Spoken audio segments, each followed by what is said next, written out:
All right, welcome back to the Gollum Army and all the new listeners today as we get to open it up once again for a special episode of Crypto Stories here at Gollum's Gems. Excuse me.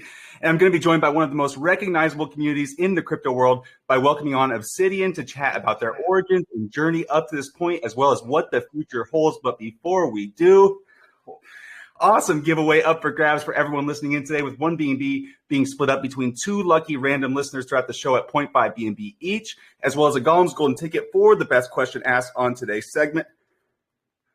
And if you can't ask it on voice chat, feel free to shoot it over to me via direct message. As a quick reminder, to qualify for these giveaways, you simply need to be a member of @Gollum's Gems and @Gollum's Gems Reviews, and you are now eligible to win it.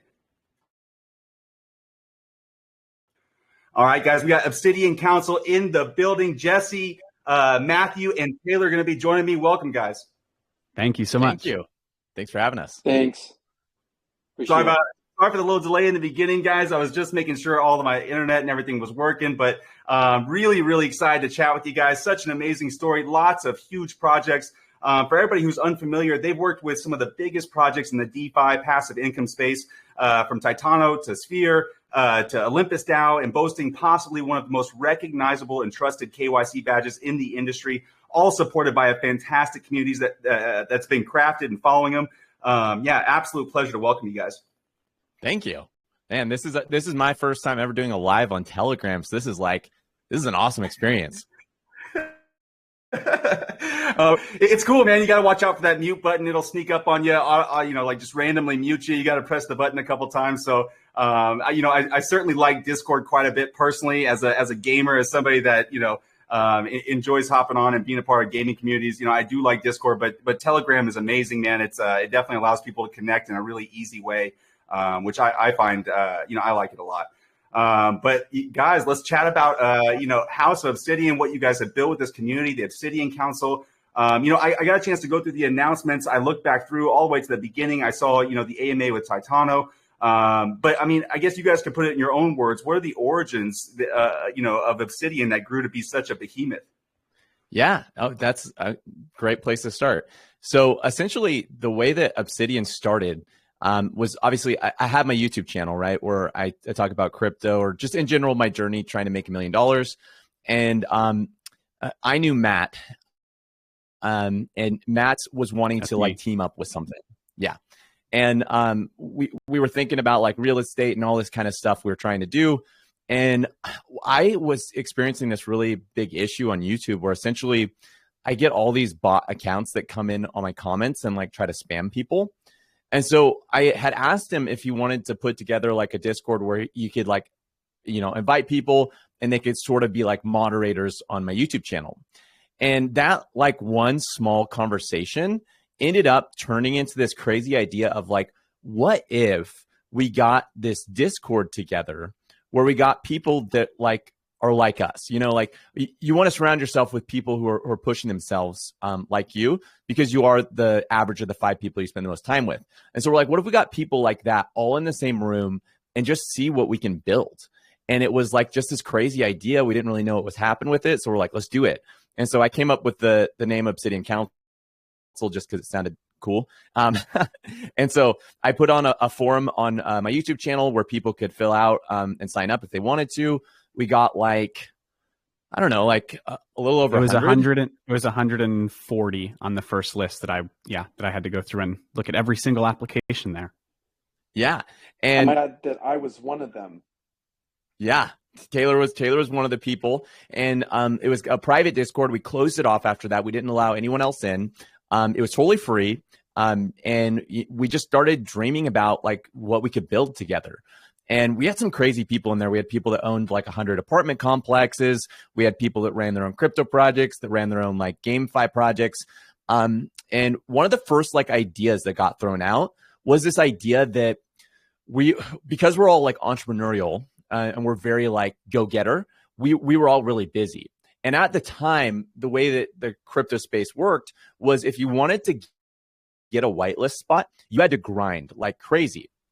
And this kind of led to some issues with crypto projects where essentially the people that ended up getting whitelist slots had a low likelihood of holding or actually supporting the project. And so, because they were just grinding, or they'd pay someone on Fiverr to just go grind for these spots, rather than actually wanting to be a member of that community. So we came up with the idea of like, what if we all, like 100 of us, teamed up and actually went after and approached projects and said, hey, our value proposition is essentially we're going to hold longer. We're going to be good members because we want to invest into projects that we essentially want to see, thrive long term. And so that was our first kind of resource we built out of that group, is like, this is our first thing we built together. And the whitelist, that whitelist guild allowed us to continue to kind of like expand what we were doing. And so soon over time, the group kind of kept forming, throwing out different ideas. It became more and more like exclusive, like less people could get in. And we really wanted to form a bigger group as well, where it wasn't exclusive, but like anyone could join, because we felt like although we had gotten a really tight knit community that was awesome, we also wanted to have the ability to have like a wider community. And that's how we launched House of Obsidian. And so House of Obsidian came out of that, and it was just like anyone could join community. That was where we moved all our events to. That was where we moved all of our AMAs to. And it was just a bigger, wider community, less curated. And sometime during this process, we had a project that we'd all like gotten into, or a lot of us had gotten into, that ended up rugging on us. And it was like, it sucked because a lot of us had lost a lot of money. And the project had been KYC'd, and that had bothered some of us because we're like, how was this project KYC'd, but it's still rugged? And so that kind of led us to yeah, exactly. And that led us to our second idea for a resource, was like, hey, well, if other KYCs don't work, let's build our own. And so we started Obsidian KYC, trying to build the best KYC possible, and one that was actually effective. And that has been like a crazy journey, because we came into it essentially thinking we could just take industry standards, build on them a little bit, and then that would be superior. And then learning a lot of hard lessons along the way about how, like, dude, crypto projects are like conniving. And I think we underestimated exactly how like detailed and like specific these scams can be, which led to a lot of like early mistakes that we've like iteratively used to improve our process. For example, like one of the, like our first idea was essentially, the industry standard is you could just KYC one person, right? You have a team, you KYC one person, and then, obviously if the team rugs, that one person can tell you who their other team members are, and then you can catch the ruggers. The problem was that we thought, like, traditional business, that would work. But these teams, they can sometimes work together for a year plus and have no idea who the other team members are. And so we didn't know that, and we didn't expect that.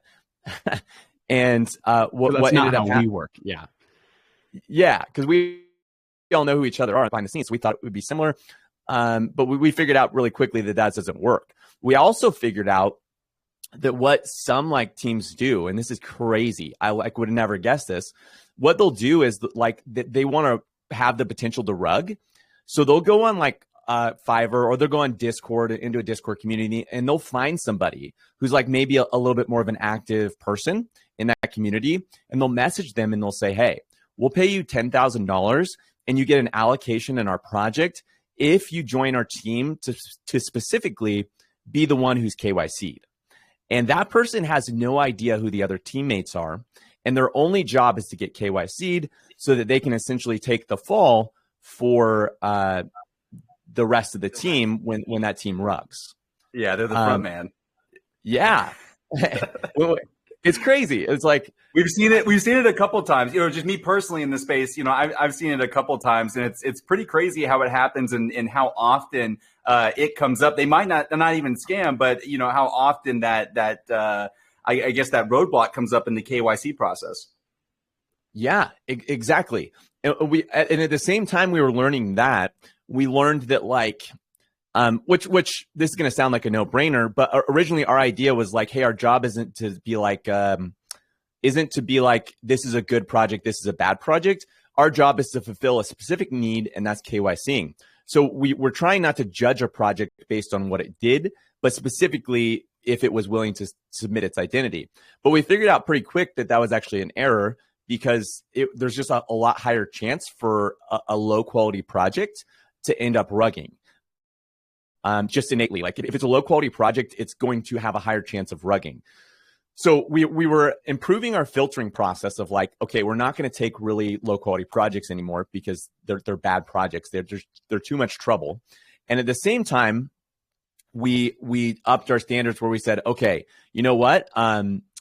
Instead of only KYCing one person, even though this is going to cost us a lot of, because we get a lot of people that apply for our KYC, even though this is going to cost us essentially, or cause us to essentially only be able to KYC about 1% of the projects that come through, we decided to up our standards so that essentially all the devs that touch the contract and all the devs and anyone using the multi-sig has to be KYC'd. And this was really controversial. We had a lot of projects leave us because we did that, because there was just one or two members that didn't want to be KYC'd. And but from what we learned, essentially, that's the only way you can do it to guarantee that you have somebody to hold accountable. On top of, we implemented where we have a guy on our team that essentially checks that each address is actually linked to a specific developer that they say they are, like on a live video chat, and that address is the correct one for the multi-sig, and that the developers actually have access to the contract and they're not just the plant. Lots of intricacies and lots of iterations over time, but end all goal is that we kind of create the best KYC that's possible. Yeah, I mean, it's pretty amazing stuff. When you initially said that you got a lot of applications for the Obsidian Council initially, I'm thinking in my head, that was nothing compared to what you guys probably got for KYCs.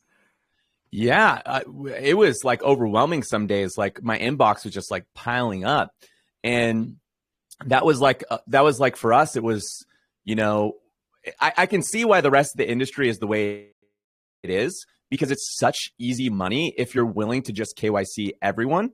But, by us choosing to filter out like essentially 99% of projects, we miss out on 99% of the potential profits that we could get. Mm-hmm.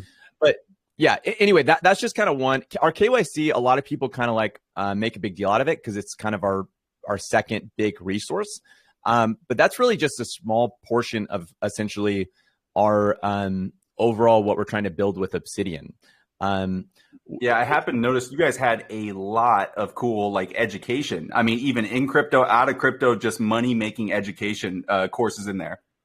Yes, and I bet you probably get this is probably really similar to what your vision is that there's a lack of education in the crypto space. In the majority of people that are losing money in crypto, it's because of that lack of education. And especially right now with crypto winter kind of setting in, we have a lot of people that are doing the same thing they did last crypto winter, where they're essentially leaving the market when the biggest and best opportunities finally are starting to come out, right? Like during crypto winter is when people make fortunes, but it's also when the majority of people leave. And the next time they'll get in is when they see it on the headlines that Bitcoin's skyrocketing, or so-and-so coin skyrocketing, and then they go and buy it at the top and lose a fortune again. And so we believe education is like key to not only like helping people, but like imagine with like Gollum's gems, if all 30,000 people in this group were multimillionaires because of the educational value you were able to provide. Think of how much more change and influence that group would have and the ability to shape the space than just the average group. And so that's kind of our goal is we want to really build this community that succeeds together, and a community of projects as well that succeeds together, so that we can go on to make bigger and bigger change. Yeah, no doubt. And I saw that you guys even had a real estate course in there, which made me smile. It's just like a kind of a way to diversify and tap into an entirely new skill set potentially, or just understand it a little bit more. I thought that was really cool. It's got a huge value to it.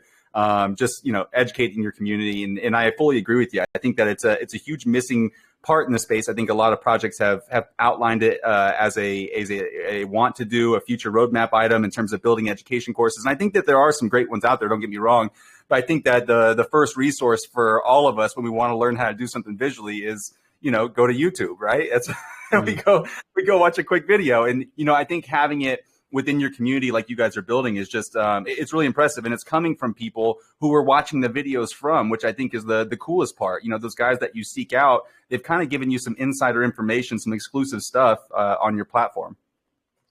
Yeah, I was going to say what I saw initially was we were hosting, because the education isn't where we started.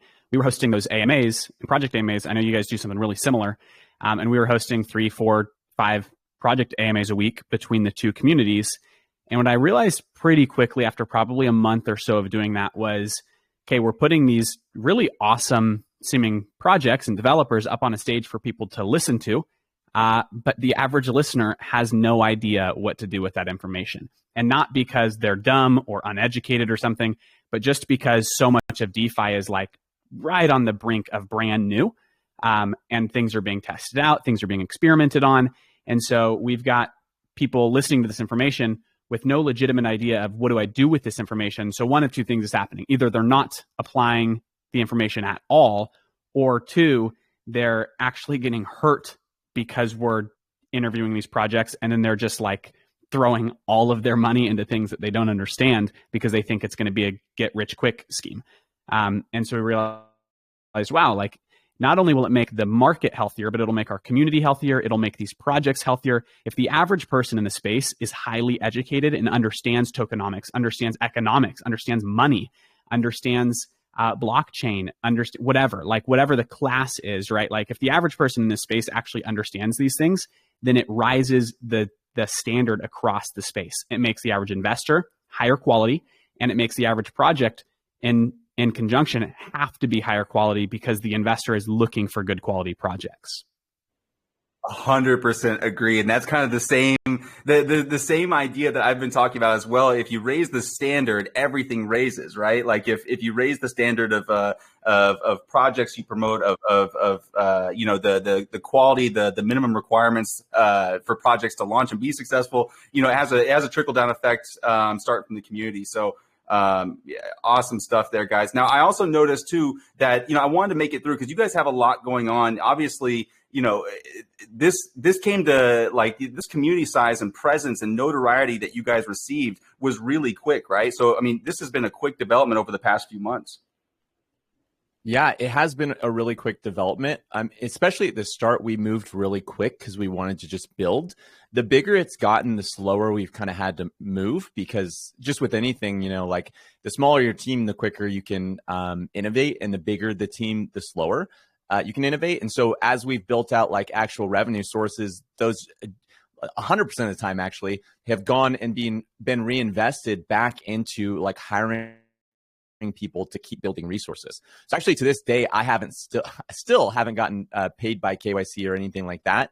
And that's not because I'm like totally selfless or anything. It's just because our strategy is to continue to roll that over and reinvest back into the community. And long-term, we think that's going to pay out far more than it would to, be taking money right now.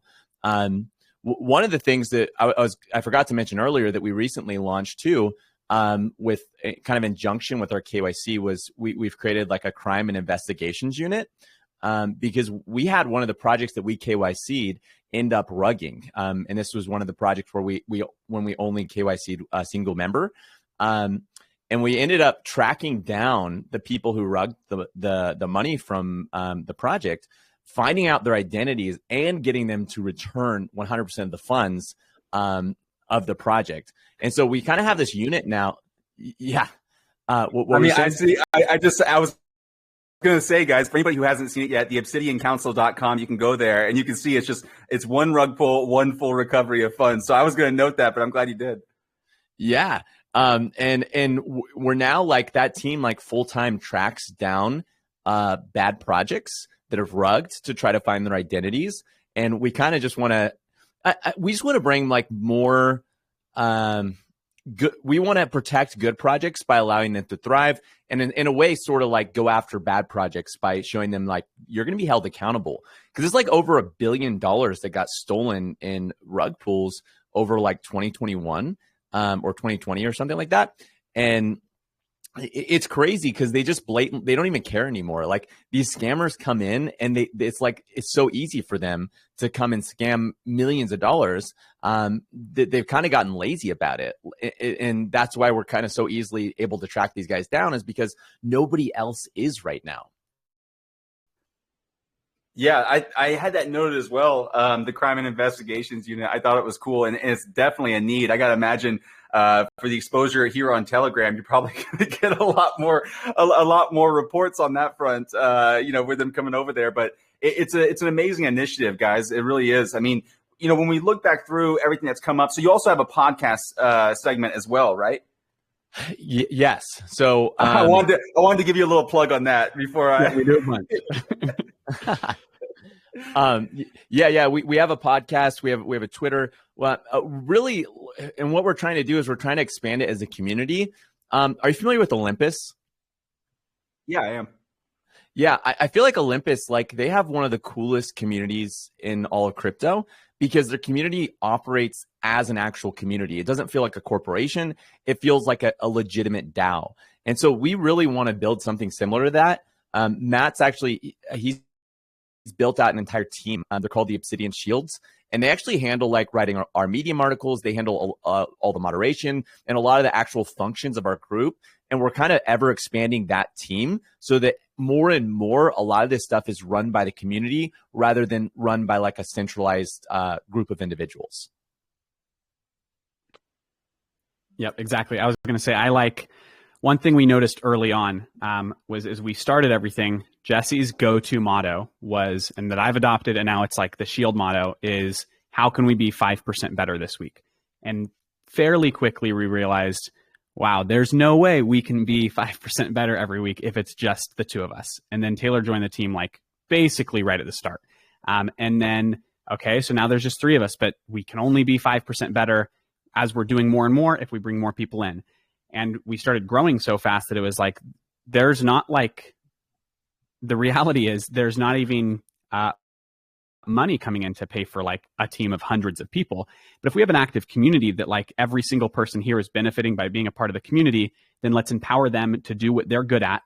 So if we have writers in the community, sure, absolutely, come write with Obsidian, and you gain value in it yourself. If we have people that are active in just whatever thing, like we have people coming in teaching classes, we have people from all different backgrounds doing tons of different things inside of Obsidian, but it's strictly volunteer. Those are the Obsidian Shields, just because we realized I might be good at a couple of things, but I'm one person. Jesse might be good at a couple of things, but he's one person. Taylor might be good at a couple of things, but he's one person. If we could then find people who have one or two or three or four or five talents and say like, hey, just create and have a blast doing it, all of a sudden we have the capacity to do so much more than we ever had before.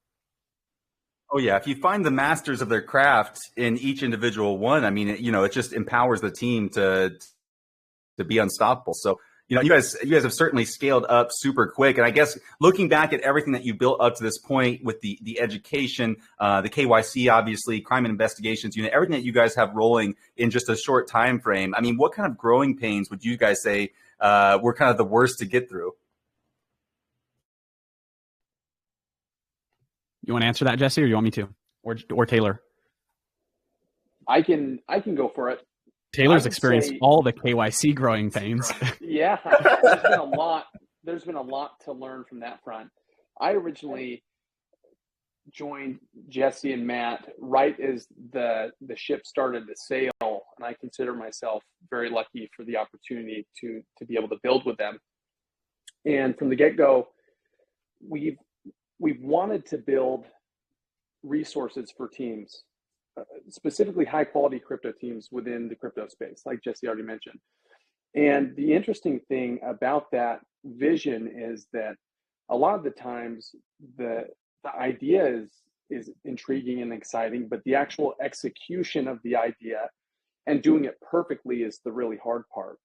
So speaking about Verified by Obsidian, the KYC program, from the get-go, it's been an iterative process in that we've done our best to create the ideal KYC product with the limited knowledge that we had, and given that we're working in an area that doesn't have a massive amount of history, we're looking to constantly innovate, and a lot of the time we do that through hard experience.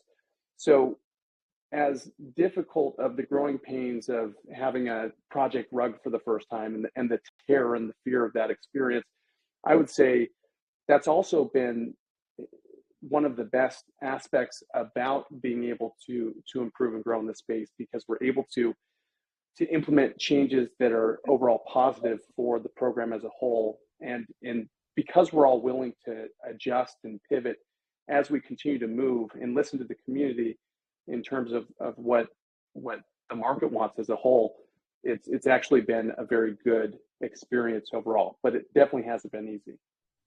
Yeah. And for us, like, one of our biggest hopes isn't even that, like, say our KYC program in the future isn't that big of a deal. But say the entire industry adopted this model of, like, we will not KYC you unless the entire team KYCs, then I feel like we would have made a major, like, that'd be a major win for us, because that's what we want to do, is we want to improve the standards across the industry, so that these bad actors in crypto aren't allowed to just run around and rug people and steal people's funds, but they're held accountable, and that KYC would actually mean something rather than just being, sort of this badge that kind of means something, but really is just a way for one company to profit and another. Essentially, it's essentially the way KYC is done right now is the project uses it for marketing so that they can profit by saying, look, we're safe. And then the KYC firm uses it to make money and say, look, we KYC'd this project. But it's really this smoke and mirrors, because it doesn't really count for anything. But we would hope to see all these other KYC agencies switch as well to like, hey, the entire team has to be held accountable. Because then that would allow, ultimately the investor to say, hey, I can now correctly identify when a project is being more transparent and allowing accountability when it comes to things like rugging.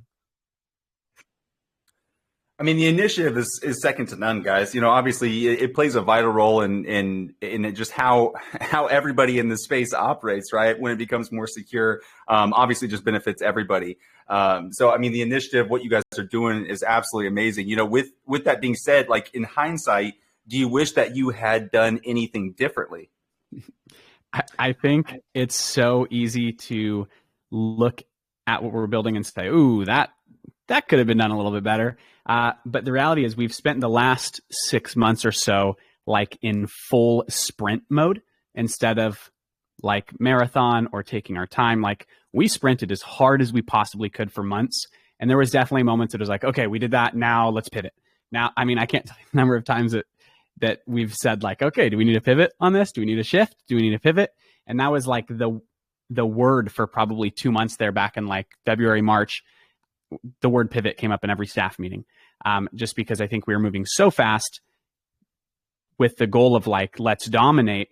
But yeah, I mean, when you're sprinting that fast, it's definitely easy to like miss things as you're running past them.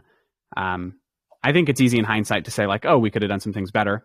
But did we know that in the moment? That's really hard to know, because were the things that we missed are things that nobody was doing, right? Like, that's the weird intricacy of DeFi, is that so much of it is brand new.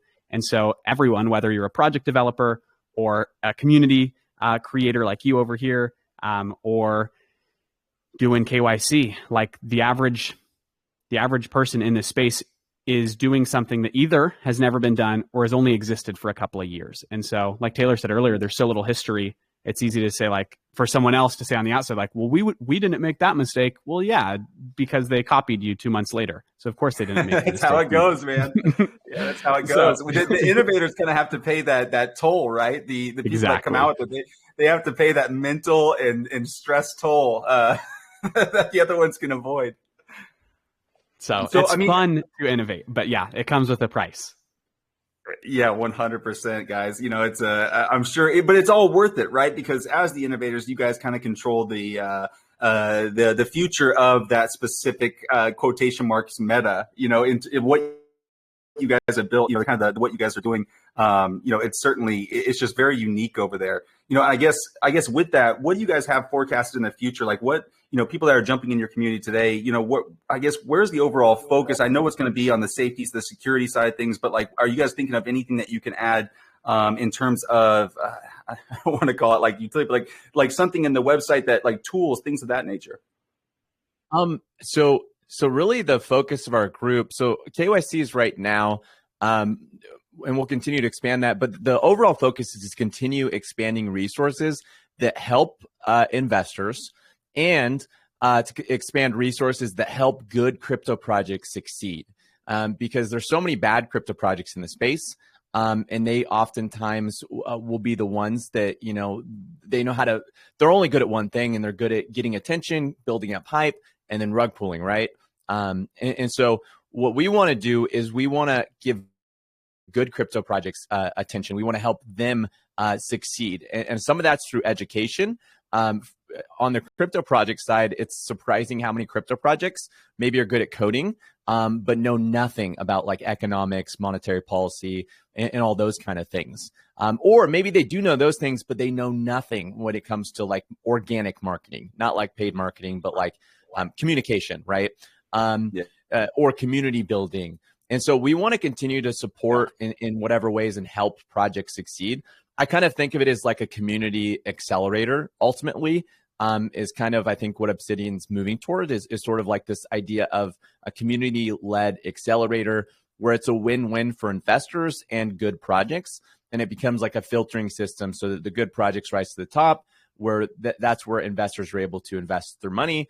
The investors succeed because, these are good projects, and the projects succeed because they have the support of the community, and everyone succeeds because they have the support of these resources. That's kind of the goal. How we'll get to that goal and what it'll look like along the way, I don't know. But that's kind of the dream of what we want to build. So talk to me a little bit about what your ideal, because I think you said something in there that triggered this thought in my head. Like what is your ideal project that comes through the door, right? Like, what are the qualifiers? Jesse, for you to talk about them on YouTube, what are the qualifiers for the House of Obsidian? Like, when you guys look for the ideal project, right, the one that you just know in your gut is going to be, the ultimate profit potential maker, right? Like what are those things? Where do you think the meta is headed, and what are you looking out for? So as far as where the meta is headed, I could answer that really well. So right, the last season we were just in, so crypto goes in seasons. So crypto goes, you start out with crypto winter, or crypto, the builders market, right? Where projects are building. And then you move from there into like Bitcoin takes off. Bitcoin gets some momentum. It starts going up in price. The media starts covering it. People start paying attention to Bitcoin again, to crypto again. But the other projects generally don't go up.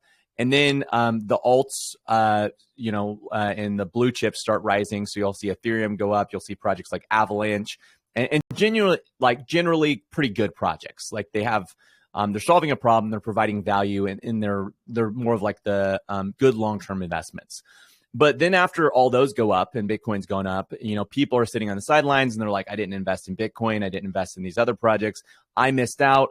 But what about these other projects that like nobody else is paying attention to? And that's when degen season happens. And those are typically really low quality, really high risk projects that really almost always only make sense as a short-term investment. And so it's more like a game. It's more like gambling season. It's where fundamentals go out the window. People don't care what your project does. They're more like monetary experiments with tokenomics, right? And it is a great, I guess the value it brings to DeFi or crypto would be that there's a lot of tokenomics experiments that go on during this era. But in general, these projects are really low quality projects in the sense that they're not providing any sort of value. They don't have any sort of revenue, and they're not solving any sort of problem. And that's kind of the realm we've been in. And so anyone that got in the last like 4, 6, well, I guess like 8 months, that's been like the height of that season. And now we're moving back into crypto winter. where the meta is shifting away from those high risk projects and back towards projects that solve real problems, have real world use cases, bring in real revenue, and are generally good projects. And those projects aren't going to likely move up. I mean, some will. There's always projects that pop off during crypto winter, but the majority of the market is not gonna move up. It's an accumulation phase where you're buying into good projects, and then the next time the bull market sparks off, those are going to be the projects that go up after, say Bitcoin and Ethereum. Those are going to be the ones that are next, and that's when you can invest in Polygon when it's less than a cent, or invest in BNB when it's $1, whatever. Like, you can get into these really great projects really, really cheap during crypto winter season. I noticed the same thing, Jesse, and I happen to mention it to somebody as well. Just the fact that it almost feels like Groundhog's Day sometimes if you've been around in crypto for a while. Like, we've been here before. I'm pretty sure we've been in NFT season before. It's been a while, but it's definitely due to come back. Yeah, exactly, and it will. Like, at some point, NFTs will make a resurgence, but it'll look different. Like, nothing. It's like it doesn't exactly repeat, but it does rhyme, right? And so generally, that's kind of what I'm expecting. Actually, this time around, so typically the market follows Bitcoin, and it follows the Bitcoin halving, right? So Bitcoin halves, this cuts supply to Bitcoin. So essentially, like, imagine like every day the miners that are mining Bitcoin to pay for their operations, they got to sell like, let's say like $30 million worth of Bitcoin onto the market. It's probably more than that, but every day to pay for their operations, they got to sell brand new minted Bitcoin onto the market. And so what that does is essentially imagine the Bitcoin price doubles in value. So now they're not selling $30 million worth of Bitcoin on the market. They're now selling $60 million worth of Bitcoin on the market. So that's a downward pressure on Bitcoin that if there's not 60 million people or $60 million worth of buys to counteract that, the price of Bitcoin is going to go down. And so it gets to a point where, if the price doubles again, now it's $120 million worth of Bitcoin. If it doubles again, it's $240 million worth of Bitcoin. And so the higher the price, the more sell pressure, the more that sell pressure has got to get met. And so eventually, Bitcoin can't go any higher. And so what happens with the halving is the amount that these miners are mining gets cut in half. And so that amount that's coming onto the market gets cut in half, therefore allowing Bitcoin to go higher than it could previously because that pressure gets cut in half. And that's been kind of like the determiner when it comes to the crypto cycles, has been that Bitcoin pressure. But we're going into a really interesting transitionary stage when it comes to that, in that Ethereum is about to kind of flip that entire concept on its head with the Ethereum merge. And so what the Ethereum merge is, a lot of people actually don't have any idea what it is. But a lot of people think it's like cheaper Ethereum gas fees, but it's actually probably more the opposite. Like, it doesn't reduce the gas fees at all. And it just switches Ethereum from proof of work to proof of stake. But it does this really interesting thing where, like, right now Ethereum as a protocol has to pay out to miners, Ethereum miners, same kind of thing, like a bunch of money each day. And then those miners are selling like $30 million worth of ETH onto the market every single day to pay for their operations. And so if $30 million worth of ETH isn't bought in every day, the price of Ethereum goes down. Well, when it switches to proof of work, that flips on its head. So because they're not paying all these fees to miners, and it costs far less to pay validators on the network, and Ethereum's burning because of transaction fees, it is now post-merge where Ethereum is deflationary. It's burning Ethereum. And so if essentially it goes to the opposite, where if $30 million worth of Ethereum isn't sold every single day, then the price of Ethereum goes up. So if $30 million every day of Ethereum isn't sold, then the price automatically will go up because it's burning via transaction fees on the network. And so it's kind of, it flips that model on its head, where Ethereum previously had the same issue where the price doubles. Now it's $60 million that has to be met. The price doubles. Now it's, 120. And that model gets flipped on its head, and there's no longer that ceiling that's kind of holding Ethereum back from being able to go higher. In fact, there's a really strong kind of push behind it that's pushing it higher via that deflation. And so, you know, a lot of really smart people think that when this merge happens, that could kind of break these cycles and cause a new cycle, or maybe an inner cycle that follows Ethereum rather than just following Bitcoin. I don't know if that's the case or if that will happen, but it's a really interesting thing that I'm definitely keeping an eye on. Once again, guys, if you want that education piece, these courses and stuff like that, coming straight from you know, Jesse, and I think I saw James Pelton with one. You had Austin there doing real estate, all sorts of great content in their Discord server. You can find on the latest Gollum's Gyms posts. Guys, I hope you don't mind. I have a couple of questions that came in from the community. We would love it. Yeah. Awesome. So Daniel came in with one. You know, we've seen in the past how projects under stringent KYC process have gone on to scam investors. Is there any plans to work with local authorities in terms of some sort of repercussions if one of them doesn't, you know, obviously return funds or anything along those lines? Taylor, you want to answer that one? Sure. So as a part of our investigations in crime unit, that's actually a big part of our strategy building out from the get-go, which is developing key relationships with law enforcement so that when we have to approach exchanges or actually turn over documents of the individuals that are responsible for the theft, that something will actually be able to get done about it. And we've been able to establish a relationship with the law enforcement in South Africa specifically, which has been a great help with our investigation so far. So the answer to the question is yes, we're working on that. Currently, we've already established one key relationship, and as we continue to build, we're going to attempt to do so in more and more countries so that we can be more effective. Yes, and for one, Taylor, I think it's awesome that you sound like a robot. But for two, I mean, like, because your voice is kind of like cutting out and it sounds cool, like super robotic. But two, what he's referencing is we have a project called Pragma that they ended up rugging. And so we've been investigating with that. And through that investigation, we've actually developed a relationship with Binance because they moved their funds onto Binance Exchange. And I think was it through Pink Sale, Taylor, that we got in with Binance? Yep. So we got a contact at Binance now, which they have, I mean, we don't want to speak too soon, but they have helped us tremendously with that investigation. We've made actually today some really big progress with that.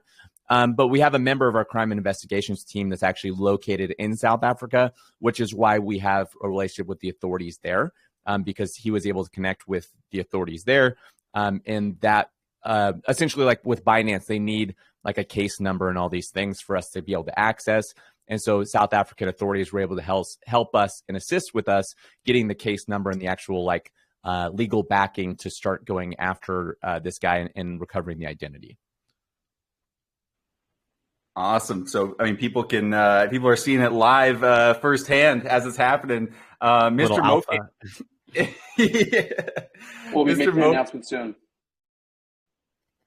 Very cool. Very cool. That's going to be massive, guys. Mr. Mo came in with one. He said, would the investigations only cover the projects KYC'd by yourselves, or would you take on projects reported by anyone with sufficient evidence to warrant an investigation?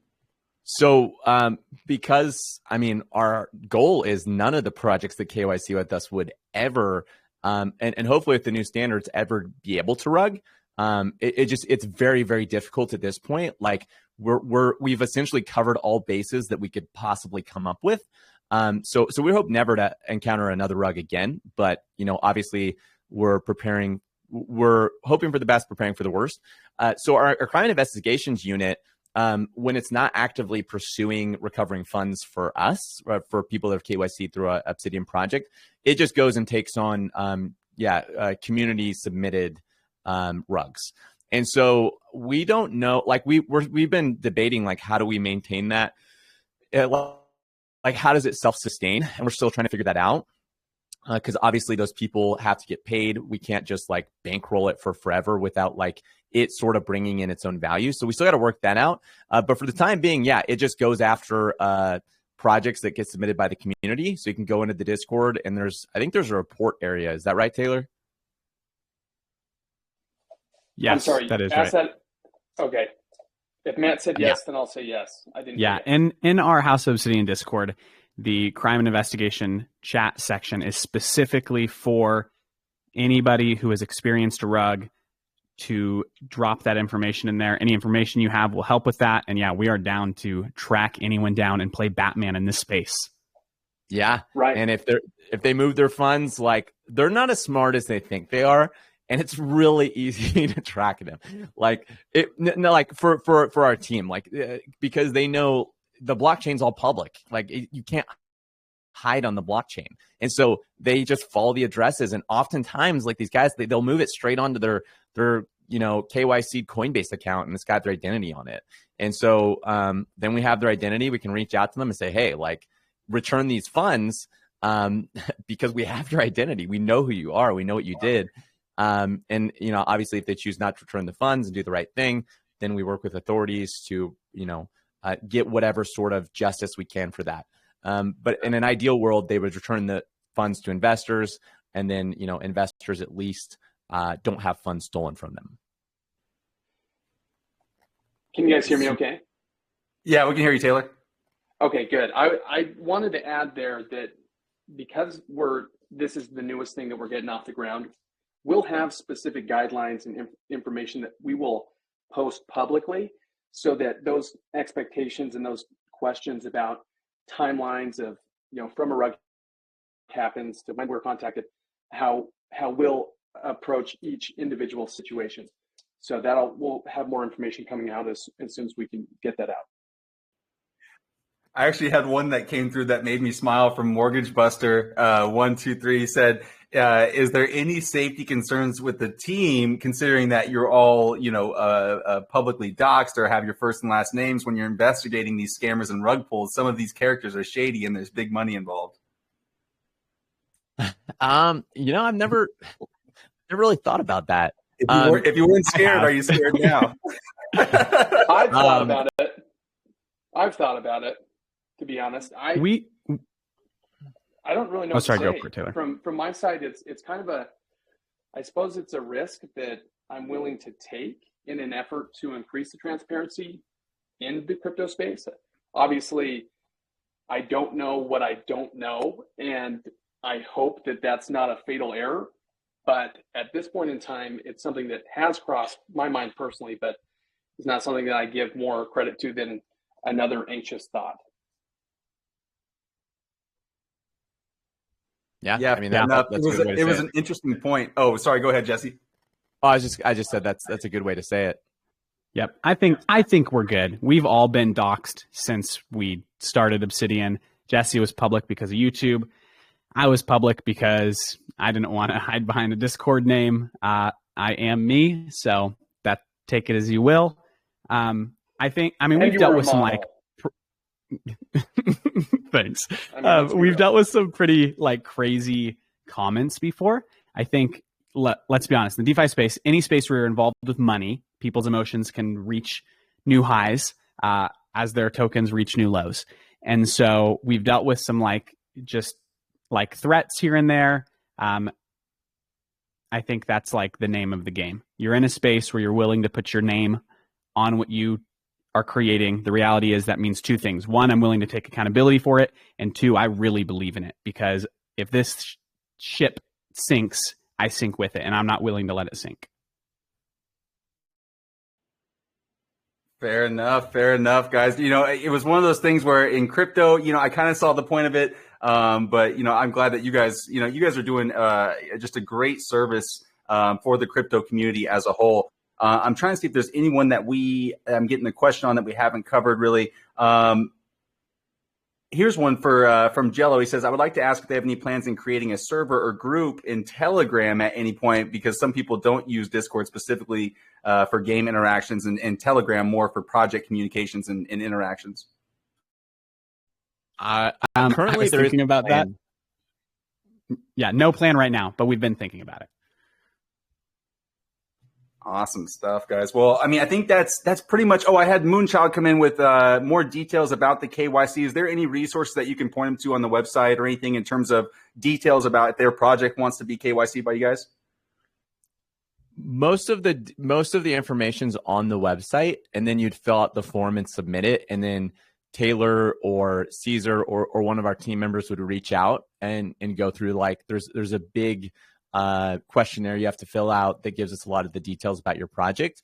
But yeah, the kind of like the basic points are on the website of like how we treat, like a big thing is how we handle data, because, you know, on one hand, we're there to protect the investors, but also if we're working with primarily good projects, our goal is also to protect the data of the people submitting, you know, their government documents.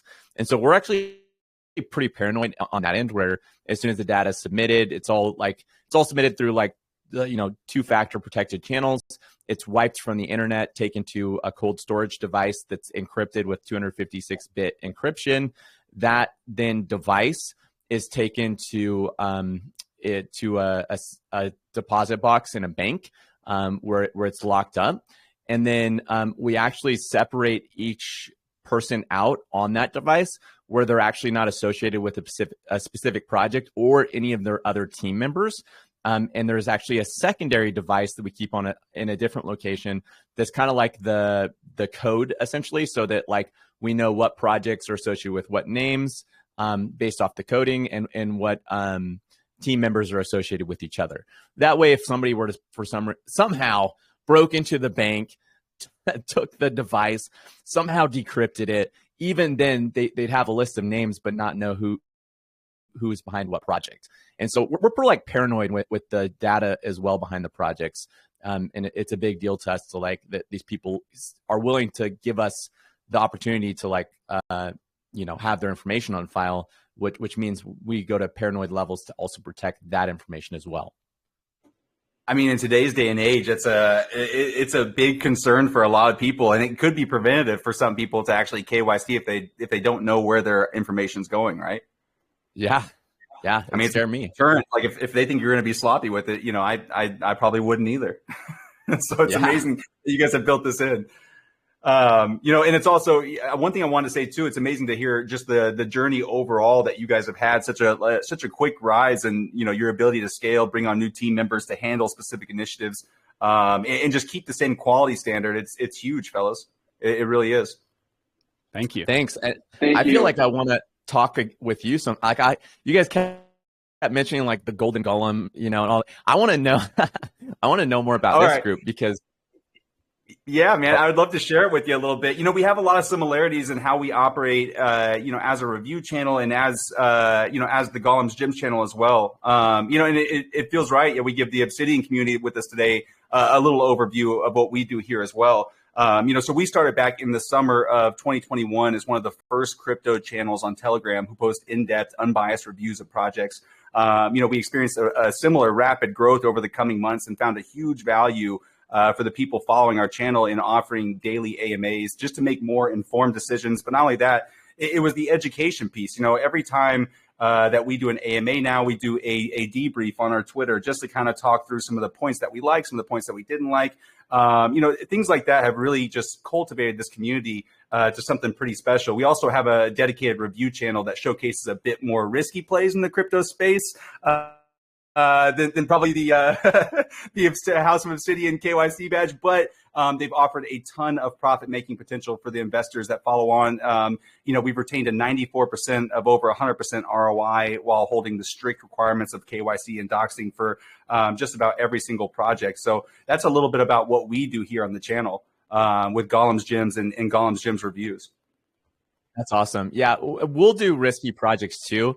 It's just we always go into it knowing like, hey, this is a short-term play. You're not going to hold this for a long time, which a lot of people get confused about because it goes up 100% overnight, and then they're like, oh my gosh, I'm going to hold this for 3 years because it's going to be the next blue chip crypto, and that's where people lose money. And we have you have to, every time it doubles, you take off your initial, and that essentially will save you like 90% of the time, especially in degen season. That'll save you a lot of money because you really never know what's going to happen with these projects. And those are so dependent on a multitude of factors that are just outside of control, right? Yeah, but you can make a lot of money. You're right. Like it's kind of dumb not to play those projects if you know you can make a lot of money. but you got to do it knowing what you're playing with and not getting confused that they're going to become this like super amazing crypto project. And managing your portfolio appropriately, which I think I saw some great stuff in your Discord group about. There's just depending on what your overall goals are, allocating a certain small percentage to the high risk plays and maintaining your overall portfolio. A lot of great resources in there, guys. Once again, just want to implore everybody to go check it out. Anything that you guys want to end off with today? I got told by the guys, around 30 minutes. I've talked your ear off for quite some time. This has been a super we do the same thing. It's been super interesting for me personally. I've really enjoyed it, guys, and I just kind of wanted to toss the floor over to you one last time to see if you guys had anything you want to end off with.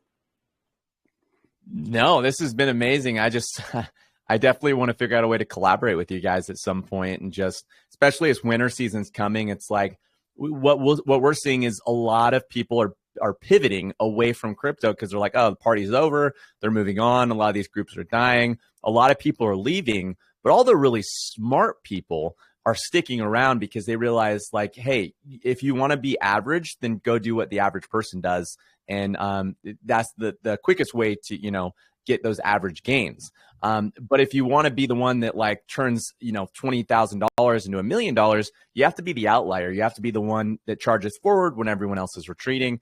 And so you guys definitely seem like a community that's doing that. And, we want to collaborate with all the communities that are doing that throughout the crypto winter, because, there's going to be a few and far between, but we're also going to be all the people that are going to be investing in crypto winter and have a higher likelihood of being the ones that are, the ones that are making a fortune throughout this crypto winter. And, hopefully all of us end up, absolute ballers at the end of it.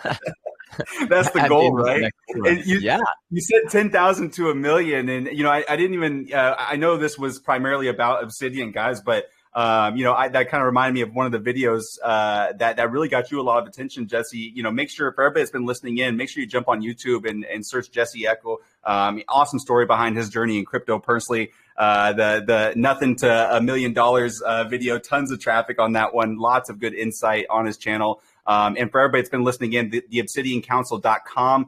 You can also check the latest post in the Gollum's Gyms channel for the direct link to their Discord. Once again, guys, hop on there and check out all this content in the audio files. You can get recaps of AMAs. You can get recaps of just lessons and courses and things that they offer their community. Lots of great stuff happening. Thanks once again, guys, for coming in. And I'm sorry we didn't have more time. I felt like this could have kept going for a while, but you guys have been absolutely awesome. Thank you. Thank you. I know. I feel like we talked for hours. Matthew, Jesse, Taylor, thank you guys once again. And once again, for everybody listening, make sure you check out their Discord, guys. Crypto courses, education, awesome community behind them. And if you've been listening in, everybody, that does it for today's show. Once again, absolutely love these opportunities to chat with some of the most notable names and groups, just like Obsidian, just to hear firsthand experiences and learning lessons that we as investors can use as a tool to make wiser decisions in the future. Quick reminder, guys, hop on Twitter and jump on our page at Gollum's Gyms. Dive into these awesome crypto discussions that we've been having lately. Can't wait to open it up again for more crypto story segments in the future, as well as some awesome AMAs. But until then, everyone, have a great day.